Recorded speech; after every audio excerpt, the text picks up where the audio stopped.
Favourite serials இனி டிவிக்கு முன்பே சன் நெக்ஸ்ட் ஆப்ல ஜாலியா எல்லாருக்கும் முன்னாடியே பாருங்க. இப்பவே சன் நெக்ஸ்ட் ஆப்பை டவுன்லோட் பண்ணி சப்ஸ்கிரைப் பண்ணுங்க. அண்ணி, என்ன ரோஹிணி, இன்னைக்கும் எனக்கு எக்ஸாம் இருக்கு. அண்ணா என்ன வாட்டர் கேன் போட கூப்பிடுது. இப்ப என்ன பண்றது அண்ணி?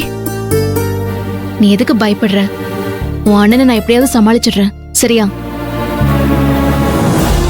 நேத்து பிரபுவை சமாளிக்கிறதுக்கு தலையால தண்ணி குடிச்ச மாதிரி ஆயிடுச்சு. ஏதோ எக்ஸாம் இருக்குன்னு சொல்லி சமாளிச்சிட்டோம். இன்னைக்கு என்ன சொல்லி சமாளிக்க போற? மனம் இருந்தால் மார்க்கம் உண்டுன்னு நம்ம பெரியவங்க ஒண்ணும் சும்மா சொல்லி வச்சுட்டு போல பாட்டி.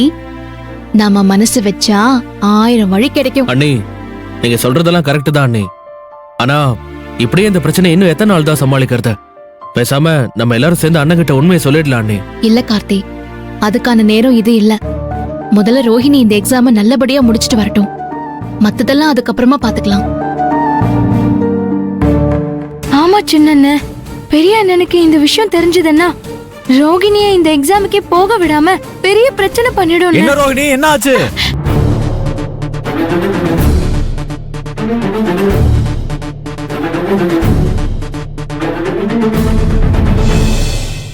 ரோகிணி,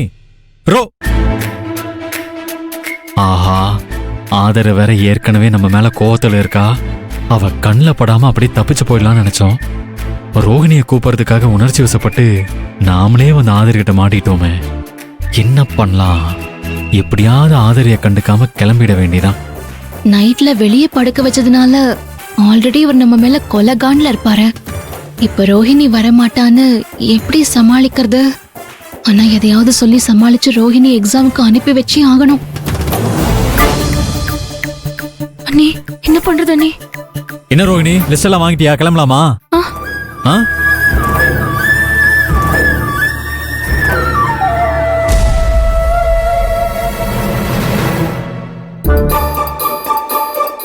ஏங்க, ஒரு விஷயம். என்ன ஆதரு?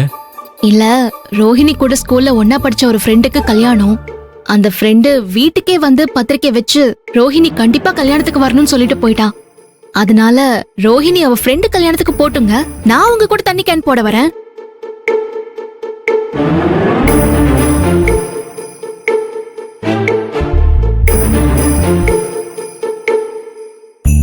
அப்படியா ரோஹிணி?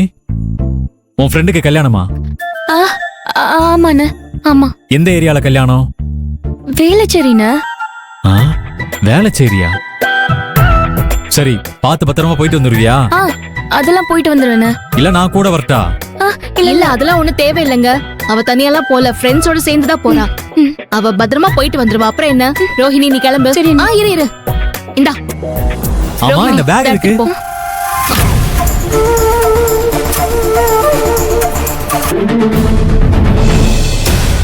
ஐயோ, அதுல புடவை எடுத்து வச்சிருக்கா. மண்டபத்துக்கு போனதும் கட்டிக்கணும்ல, அதுக்கு.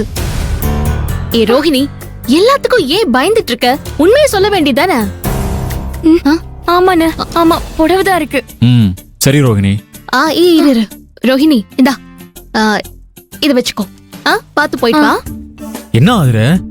வேலைச்சேரிக்கு போயிட்டு வர 30 ரூபா தான் ஆகும். அதுக்கு எதுக்கு 200 ரூபா கொடுக்குற? இல்லங்க, கையில இருக்கட்டுமே.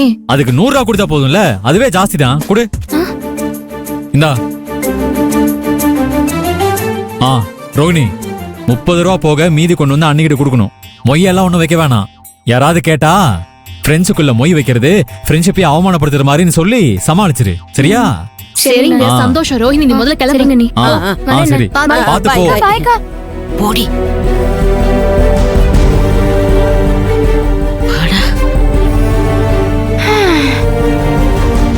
ஆதிர, என்னங்க? என் ஆபீஸ்ல வேலை பார்த்த ஸ்டாஃபோட சிஸ்டருக்கு இன்னைக்கு சாயங்காலம் நிச்சயதார்த்தம் இருக்கு. நீயும் நானும் போயிட்டு வந்துடலாம். என்ன ஆதிர? இல்லங்க, நான் வரல. நீங்க மட்டும் போயிட்டு வாங்க. ஏன் வரல? நாம 2 பேரும் போனாதானே மரியாதையா இருக்கும். நீ வா. பிரபு கண்ணா, ஆதிர கழுத்துல தாலி செயின் கூட இல்லாம மஞ்ச கைத்த கட்டிக்கிட்டு இருக்கா. அவளால எப்படிப்பா இந்த மாதிரி விசேஷத்துல எல்லாம் சந்தோஷமா கலந்துக்க முடியும்? நீயே சொல்லு.